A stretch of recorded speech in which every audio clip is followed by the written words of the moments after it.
here with you for DeltaFlauge Outdoors. Today we have Ty Overland with us. He's going to be going over the pros and cons of using a saddle, his gear, what he's changed on his gear, what he wants to change on his gear, and the way he likes to do it. Everybody does things a little different. This is just Ty's overview of it to give some people an idea. Ty? So I'm going to go over my gear first.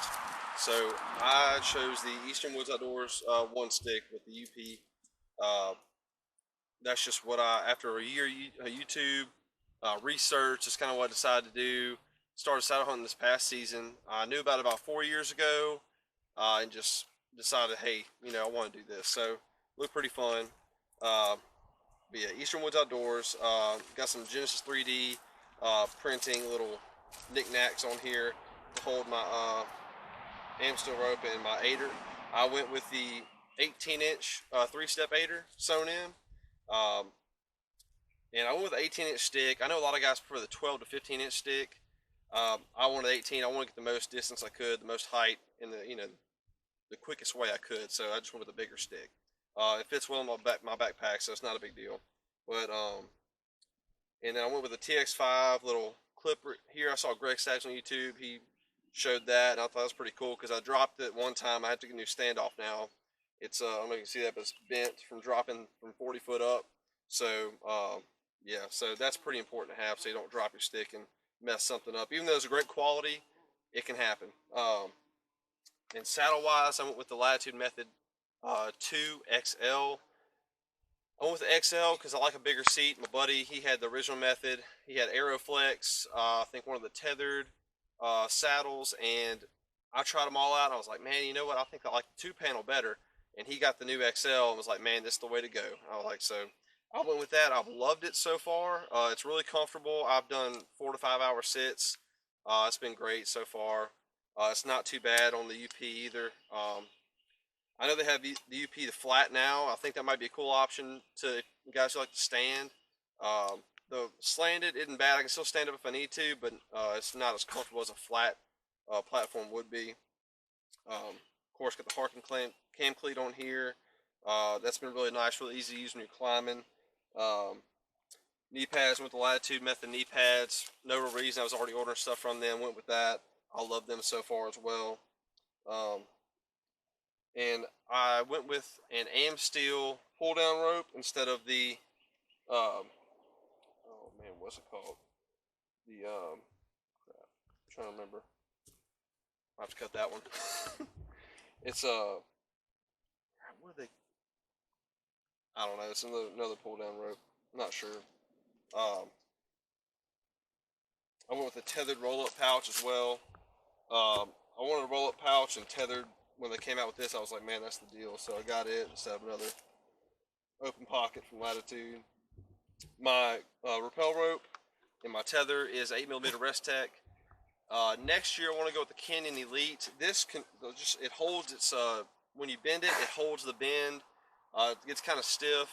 The Canyon Elite is 9mm and it's a little more flexible. It doesn't hold its form when you bend it up, so I'll probably go with that. Plus I want to use a Mad Rock Safeguard. I have one. I've been having one all season, but the Restec 8mm is not in spec for that, so I haven't used it. I've been using Figure 8, which is a super cheap way to do it, so it's not a bad way either. And that's pretty much it. Also, this Ohm tether locker has been a lifesaver for me from rappelling. A lot easier to pull down my rope with it.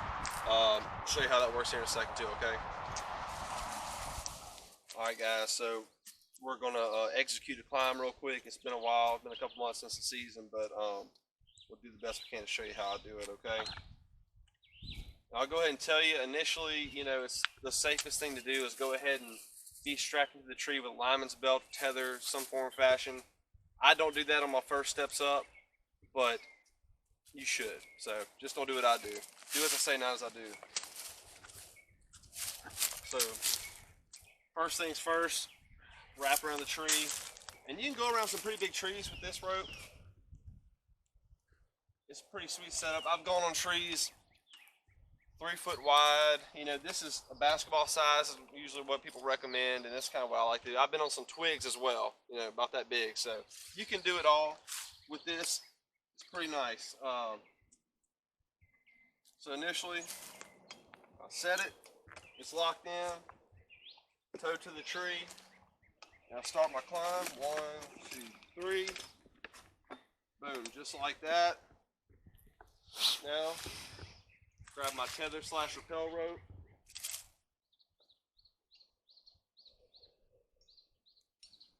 I'm already locked in on my bridge, so make sure you want to lock it on your bridge.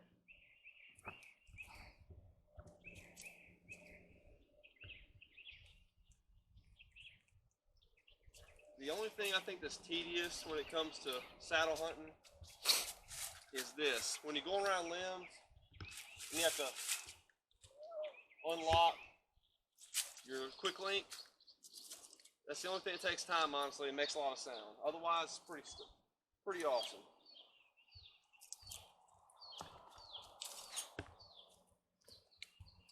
So make sure I have enough slack.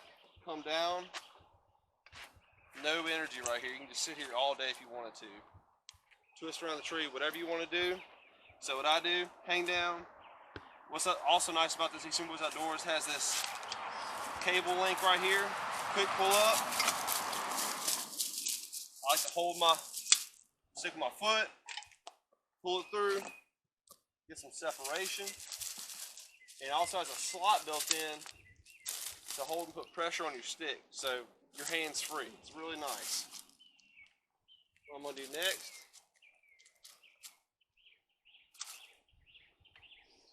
lock in my stick, locked in,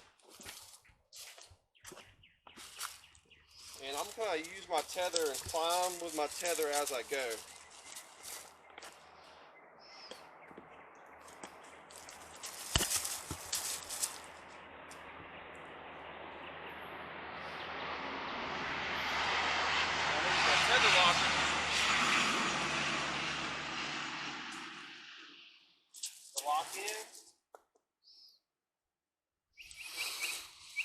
Tighten up. 2 moves, what am I, 15, 14 foot, something like that. I mean, it's quick, it's easy once you do it with repetition. I mean, you can get up here and get set in about probably less than 10 minutes, honestly. Pull your bow up, all that kind of stuff. Normally, I have my pull down rope as my bow pull up rope. And that's why I pull down my tether, which is what I'm about to show you before I rappel down. But usually I'll hook this up to my bow, hook this up to my saddle, and just pull my bow up once I get up where I want to be. So now I'll show you how I descend. Yeah, so this is my ascender. Kong duck is for the 8mm. It's in spec with 8mm tether rope or rappel rope, however you want to do it. So I know I didn't go with the rolling lock because the rolling lock is not in spec. It's in spec with bigger, like 9 to 11mm ropes, I believe, or 13mm. So the Kong duck is specific for me for the 8mm tether rope to ascend. It is mechanical. Eventually, I want to use the Mad Rock Safeguard and I'm going to get 9mm rope for that. And there's nothing mechanical with the Mad Rock Safeguard. Super safe, safer even than the Kong duck. So, and plus you can use that as your ascender and rappel device. So it's going to make everything even quicker and easier for me. So eventually I will switch to that, but for now I have the Kong duck as my ascender. And I use also use that for my lineman's rope if I need to use my lineman's rope to get around limbs and everything too. So, anyways, we'll start the descend. I just lock into my own tether locker, drop it. I'll get my figure 8 rappel device.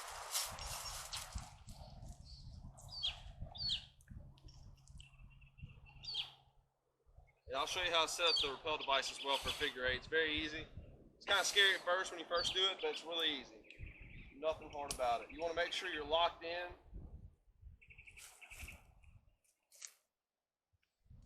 No slippage.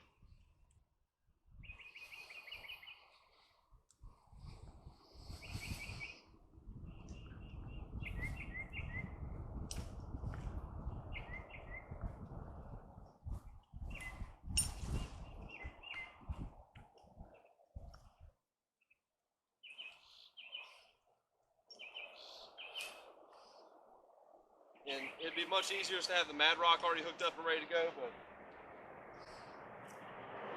this is what I have for now. So we're ready to descend. You always want to have and then drop my rope. All right, now we're good. And if I want to lock this in place, all I have to do is that right there. I'm gonna come back through it twice. Hands free. Super safe. If you unlock, right there, and come back. And so I'll stop right here. I will unlock on one stick.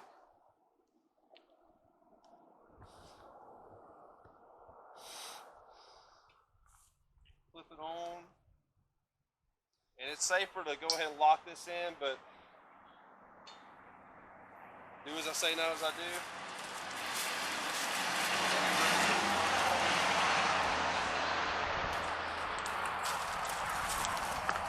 Alright, once I'm down, unlock. Done with that for now. I can go ahead and drop my stick as well if I want to. So you want to make sure you take off anything that's on your rope before you try to pull down, otherwise it'll get stuck up there and you'll be up a creek without a paddle, so to speak. So you'll make sure everything is off your rappel rope, nothing's attached. Got some stuff mixed up here, it happens sometimes. This rope, like I said, I'm gonna get some new rope, it'll be a lot easier to deal with. And also, when you have Mad Rock Safeguard, you don't have to deal with, you can silence it. There's certain, guy I bought from on Facebook, I forgot his name, but he sells a silencing kit for the Mad Rock Safeguard. I already bought it, put it on there, because this thing right here is loud. And you can tape it, but I don't like taping this because I like a smoother descend with figure eight. So it's going to be a backup anyways down the road, so I'm not too worried about it. But it was kind of loud sometimes getting down the tree, so another con to the figure eight. Of course, like I said, you can silence it, but I didn't like the idea of silencing it. Let's see. So when you pull down with your pull down rope, you want to make sure you get at a good angle out. You want to walk out 45-degree angle, something like that. And that pull should come smooth. Right to me. Just like that.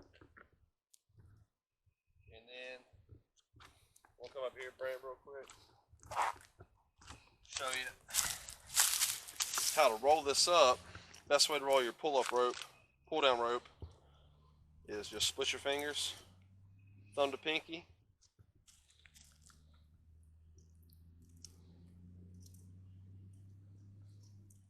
And there's all kinds of different companies that sell pull-down ropes. The Dynaglide is real popular. I went with the AM Steel. I saw it, and it pulls down super smooth. It doesn't get caught on branches or anything like that. It doesn't get knotted up. It does just as good as Dynaglide in my eyes. But this is what I went with. The Dynaglide is a great option as well. And you can buy it for super cheap. A couple hundred feet, I think. So there.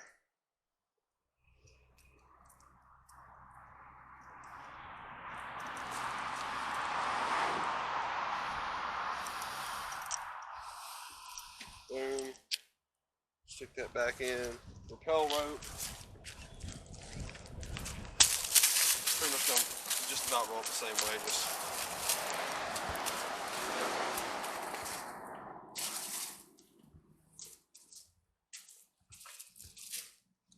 We'll leave about 5 foot, something like that, just so you can hook up to the tree easy. Next time you do hook up, that's the rope in.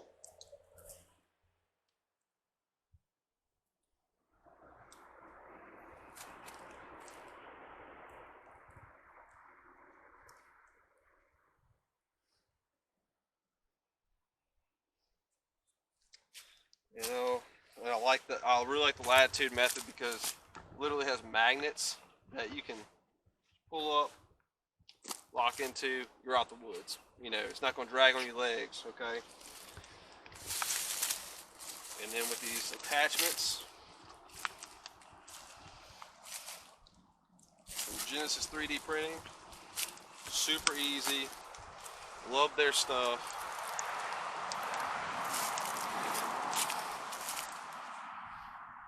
You can just bunch up if you wanted to, or you can make it nice and neat, however you want to do it.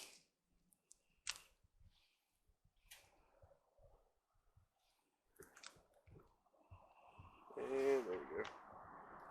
Slap it on the backpack and it's good to go. Alright, that's going to wrap up today's video with Ty Overland going over our saddle setup and what he prefers to do.